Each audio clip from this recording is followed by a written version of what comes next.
Nagtipon ang linibo ka mga Ilonggo agud saksihan ang teaser performances sang 8 ka mga banwa kadungan sang opening salvo sang kasadyahan sa Kabanwahanan kaysa sa highlights sang 2026 Dinagyang Festival. Ang mga nagperform amo ang Himan Band Festival sang New Lucena, Kailwalian Festival sang Santa Barbara, Salakayan Festival sang Miag-Aw, Pagnahian Festival sang Pinggawan, Tultugan Festival sang Maasin nga amo ang two-time kasadyahan champion, Kasag Festival sang Banate, Tawili Festival sang San Rafael, kag Banaag Festival sang Anidao. Kada banwa ang nagrepresentar sang ila tagsa ka festival, kag ang tagsa ka performance nagasalamin sang tourism brand sang Iloilo nga fun, foodie, and friendly. Una na nga naghatag sang suporta ang Iloilo Provincial Government pagi sa pag-alukar sang tag 2 million pesos para sa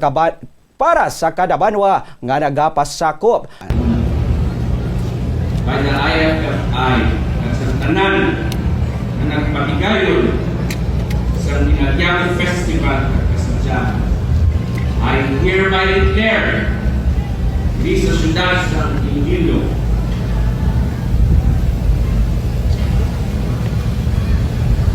siyang ika-10 ng Iloilo sa syudad ng Iloilo kag sa Bilungan Kasadyahan Festival of 2026 open.